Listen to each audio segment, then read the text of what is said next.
Overcoming the Challenges of Divorce by Nancy Elizabeth. My intensive journal workbook has been a supportive companion ever since I took my first workshop, continuing until the present time. I found it especially useful during the last few difficult years of my marriage, during the times around the divorce, and during the aftermath of the divorce. The intensive journal method has helped me with a wide range of issues, including planning for meetings in the divorce proceedings, processing the wide range of emotions that I was feeling, dealing with issues that are hard to discuss, such as discussing divorce with my parents and planning my future after divorce. I also experienced beneficial aspects from using the method to develop a fulfilling life in the years thereafter. I was married. I had a son who was 10 years old and daughter who was 12 years old. My husband had taken a job transfer to an office in Chicago, and it was there that I saw a flyer advertising an intensive journal workshop and decided to see what it was. In that workshop, I had my first opportunity to write about my life history, important relationships with people, with my work, my physical body, and about some of the beliefs I had along with some questions I had about all of that. Later, I took another workshop that focused more on deeper experiences, such as with dreams and internal images, as well as a sense of connection to a larger reality. Social groups, spiritual experiences, and values. After the workshops, I would spend time writing in the various sections that had been presented.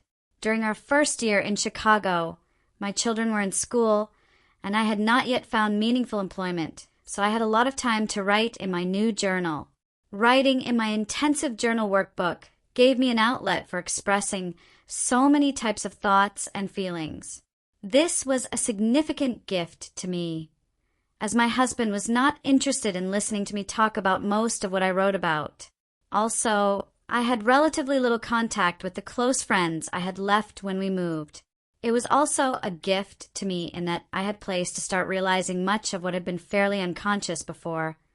Many different types of feelings about my husband, views of myself, and confusion about what I wanted to do about work outside home. Writing about all that helped clarify what I wanted to do with this new life and also what I was unhappy about in my relationship with my husband. Because my husband was in a job with high security, he could not talk about his work, and later, as I worked as a psychotherapist, I also could not talk about my work. My husband was also a man who did not like to talk about his feelings, and I had a strong need for us to share our emotional lives. The differences in our personalities and needs created an underlying sense of conflict and distance in our relationship. In the next few years, I explored many new ways of thinking and had major personal changes, while my husband seemed to remain fairly stuck in his ways. My intensive journal workbook gave me a place to write about doubts, new ideas, and actions I wondered about taking. As we were preparing to move back to our original home in Virginia, I had an inner experience and a related dream that I recorded in my journal and worked with in a way that I had learned in one of the intensive journal workshops. This writing led me to contact, as soon as we moved, a woman I had known before the move. She told me of a conference that I then attended that changed my life, introducing me to new people and work that matched the interests and skills I had developed during the 4 years living in Chicago. In retrospect, I believe that if I had not attended the intensive journal workshops and therefore became more attentive to my inner processes, recorded them, and worked with them in my journal, I might never have taken the steps that led to such a fulfilling personal and professional life that I experienced in the following 30 years. I was hopeful that my fulfilling professional life would help ease the emptiness I felt in my marriage, and that, in turn, would help avert a divorce. However, my inner turmoil related to the marital situation continued, and I often turned to my intensive journal workbook to help me deal with this. One particularly vivid memory relates to a series of nights when I was having difficulty sleeping. One night, I finally got up and started writing in my workbook, and as my writing became larger and more emphatic, I began to realize how very angry I was, something I had previously been unaware of. After that realization, and with some more writing, I was able to return to bed and sleep very well. From that experience and others that I had while attending further intensive journal workshops, it became apparent to me that one of the roles of the intensive journal process is to bring to consciousness thoughts and feelings that had previously been unconscious. With more conscious awareness, I could act with less reactivity and my actions could be more beneficial to all. I had wanted to avoid a divorce, especially while my children were still living at home, and I used my intensive journal workbook to try and sort out various ways to do that. However, the day came when my husband stated that he wanted to end our marriage of 22 years and asked for a divorce. We both agreed that we should try to separate in the best way possible for our children, and decided to use the services of a mediator to accomplish this. During the mediation, I found my intensive journal workbook to be an invaluable help. Each week before the mediation meeting, I would be writing about my thoughts and feelings, clarifying what I was willing to do and not do. Writing about my emotions at that time also helped me stay calmer and more focused in the sessions. Thus, in the sessions, I was able to avoid becoming emotional in a way that would have been counterproductive for both me and my husband. As I experienced a variety of losses during this time, I became depressed and at times felt suicidal, as I despaired of having a better life in the future. At one of the intensive journal workshops I took during that time period, there was a process to become aware of any imagery that would be related to the present period of life. I saw in my mind's eye a harbor that I had lived near in my teens, and it appeared at low tide. The water was very shallow and the ground muddy. Later, I became aware there were hourly change in the tides, so that, after low tide, gradually the harbor would fill, and this seemed life-giving.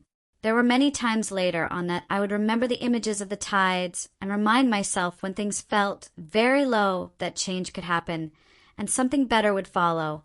During this very low period after the divorce, one of the other challenges for me was how to tell my parents about this change in my life.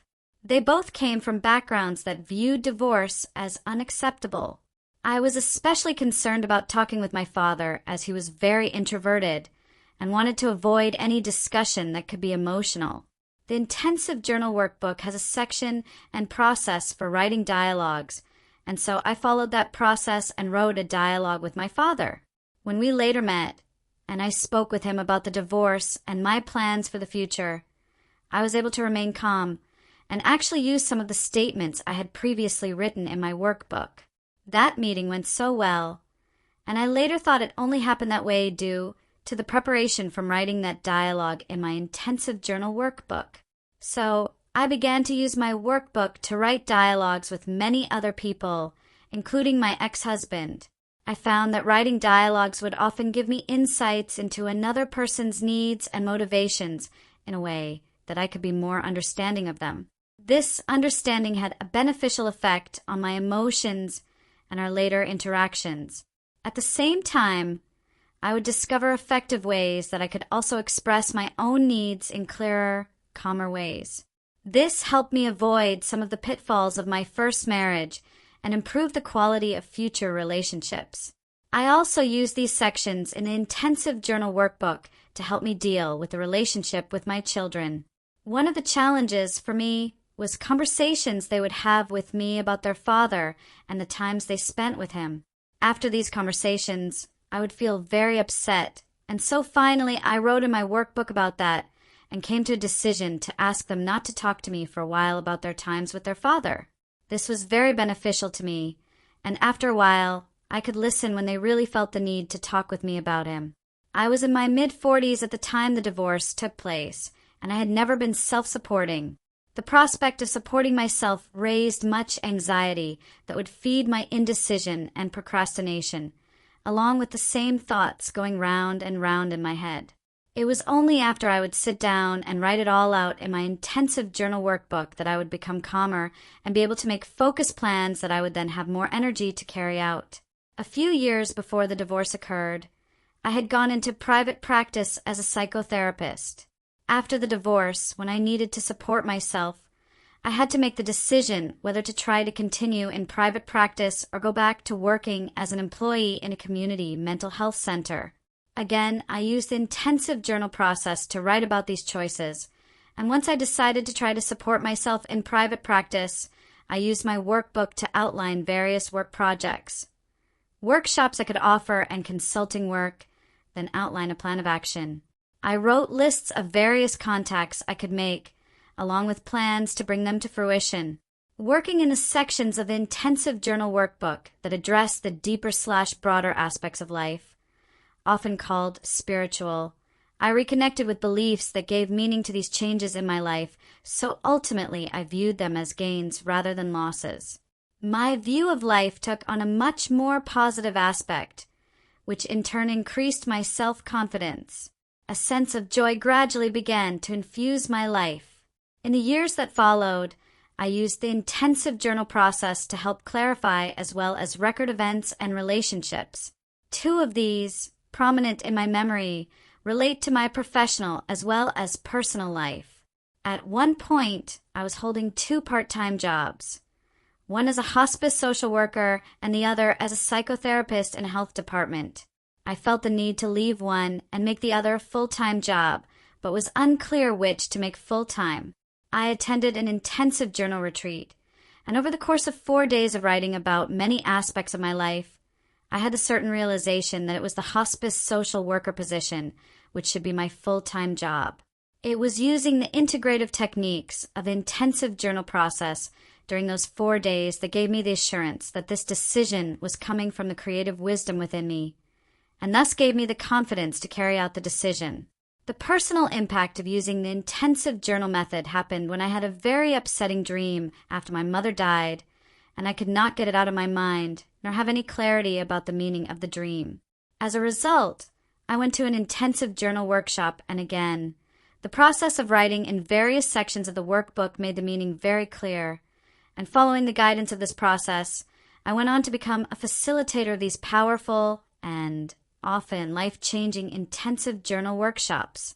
In conclusion, I want to express my gratitude to Ira Progoff, PhD, the originator of the intensive journal method, and all the staff and workshop leaders of Dialogue House that continue his work. From my first workshop that helped me deal with my painful marriage, through the divorce process, and up to the present day of a fulfilling life, this journal companion has been truly life-giving for me.